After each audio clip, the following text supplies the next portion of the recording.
मैं latest information के साथ सीएफए कोर्स की बाल की खाल निकालूंगा। 11-12 वाले बच्चे इसको कर नहीं सकते। इसकी मिनिमम एलिजिबिलिटी है, किसी भी फील्ड का बच्चा इसको कर सकता है। जिसके पास मैथ्स नहीं है वो भी इसको कर सकता है। यहां पर कोई आम कैलकुलेटर या फिर साइंटिफिक कैलकुलेटर अलाउड नहीं होता। तो फाइनेंस वर्ल्ड के अंदर बहुत ही हाई डिमांड का कोर्स है सीएफए, और आप लोग जानना चाहते हो सीएफए कोर्स के बारे में पूरी डिटेल, तो मैं लेटेस्ट इंफॉर्मेशन के साथ सीएफए कोर्स की बाल की खाल निकालूंगा। बस आपको इतना जानना चाहिए, सीएफए कोर्स कोई हल्का कोर्स नहीं है, बहुत हैवी कोर्स है। अब इस कोर्स को करने में तुम्हारा लगभग 4 से 5 लाख रुपया आमतौर पे खर्च हो जाता है। 11-12 वाले बच्चे इसको कर नहीं सकते। इसकी मिनिमम एलिजिबिलिटी है कि तुम कॉलेज का फर्स्ट ईयर क्लियर कर चुके हो। आर्ट, साइंस, कॉमर्स, किसी भी फील्ड का बच्चा इसको कर सकता है। जिसके पास मैथ्स नहीं है वो भी इसको कर सकता है, लेकिन जिसके पास मैथ्स होगी उसको सीएफए के सब्जेक्ट बहुत आसानी से कवर अप हो जाएंगे। मैथ्स का यहां पर थोड़ा टेक्निकल रोल है, हर चीज के अंदर नंबर्स हैं, नंबर्स की गेम है सीएफए के अंदर, तो बच्चा कर लेगा इसको। इस पूरी दुनिया के अंदर फाइनेंस के काम के लिए बहुत ही ज्यादा डिमांडिंग कोर्स है ये।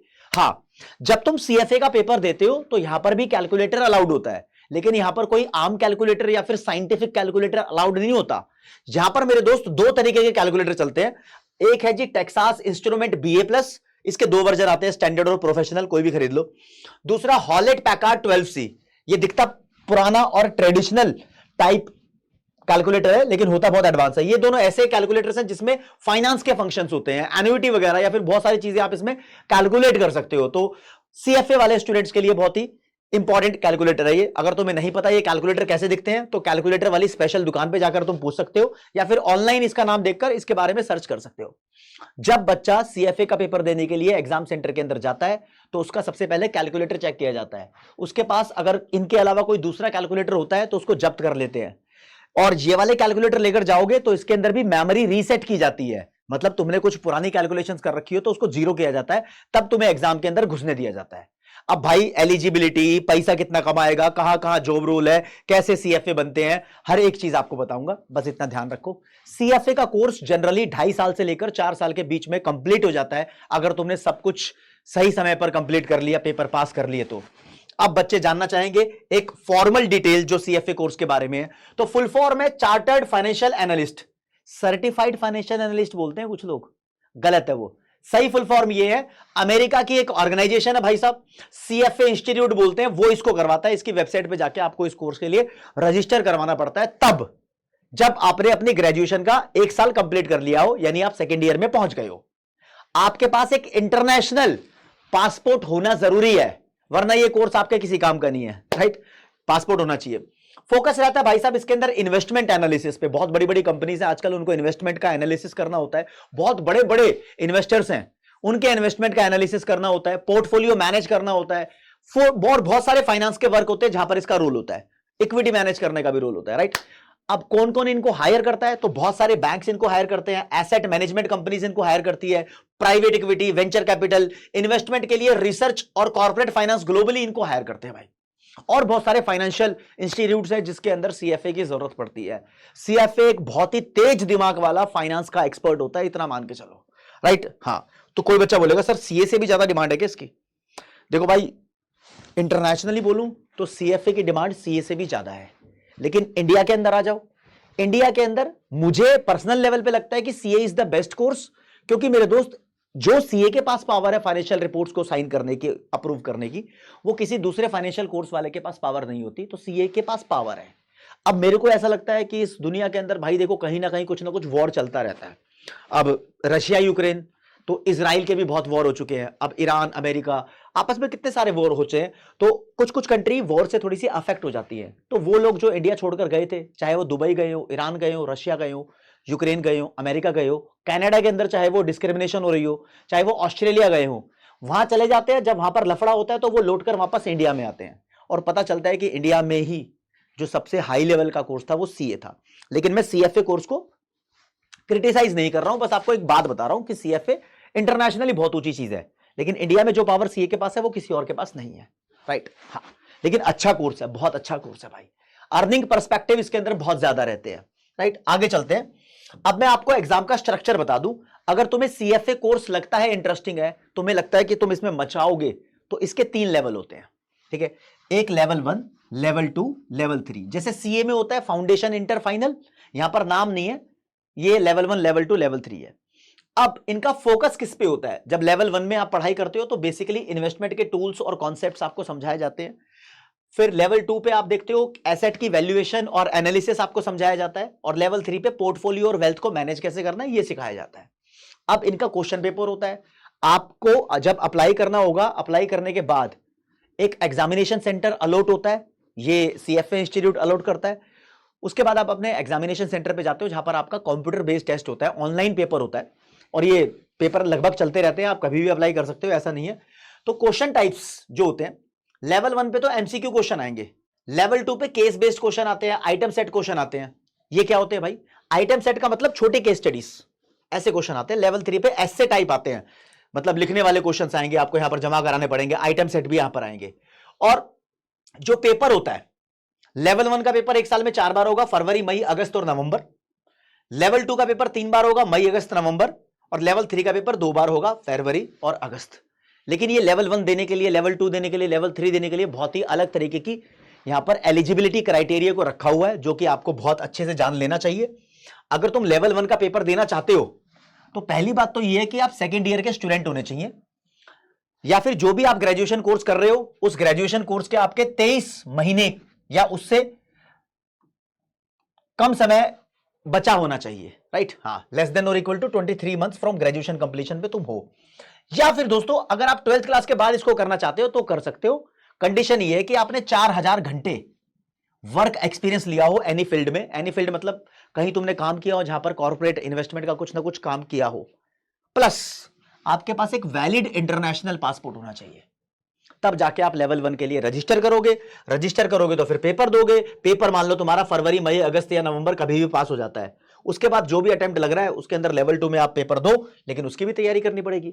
तो लेवल 2 में पहुंचने के लिए या तो आप लेवल 1 पास कर लो या नहीं, कंपलसरी है, मतलब लेवल 1 पास होगा तभी लेवल 2 में आओगे। प्लस, और नहीं है एंड है, प्लस आप ग्रेजुएशन के भी फाइनल ईयर में होने चाहिए। मतलब कोई बच्चा अगर लेवल 1 पास कर गया और सेकेंड ईयर में फेल हो गया तो वो लेवल 2 के लिए एलिजिबल नहीं है।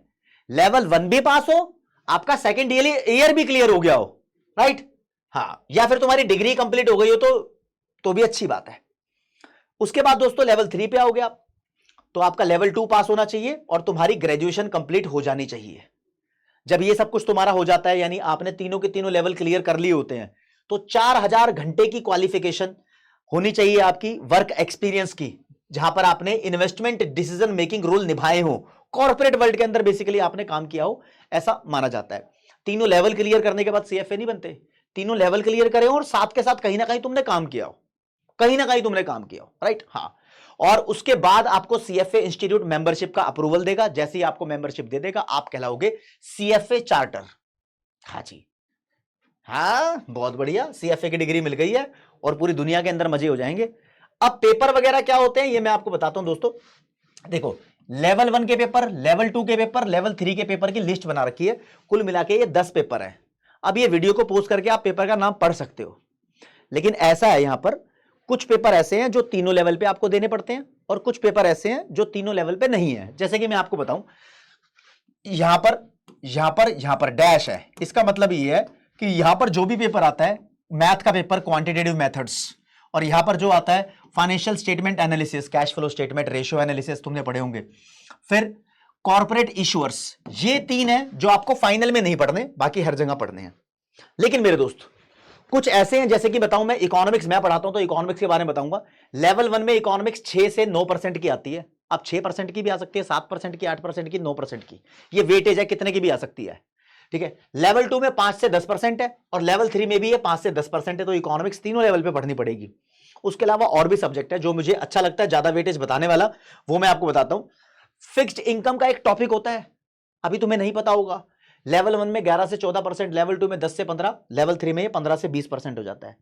एक दोस्तों टॉपिक आता है portfolio management and wealth planning का। लेवल 1 में 8 से 12%, लेवल 2 में 10 से 15%, लेवल 3 में 35 से 40%। तो सबसे हैवी सब्जेक्ट यही है इसके अंदर, राइट? तो ये कुछ सब्जेक्ट लिखे हुए हैं जो आपको तीनों लेवल के अंदर पढ़ने पड़ते हैं। और जो भी आपका पेपर होता है, मान लो जी लेवल 1 का पेपर मान लो आपका 100 नंबर का है, तो इतनी इतनी वेटेज आएगी इन सब्जेक्ट्स की। राइट? हाँ, चलो जी, चलो जी, आगे आ जाओ मेरे दोस्त। अब जानोगे खर्चा कितना होता है। भाई रजिस्ट्रेशन का खर्चा बता रहा हूं आपको मैं, डॉलर्स में फीस जाती है और डॉलर का रेट हमेशा बदलता रहता है। Level 1, level 2, level 3 registration. यहां दो तरीके के हैं, अर्ली रजिस्ट्रेशन और स्टैंडर्ड रजिस्ट्रेशन।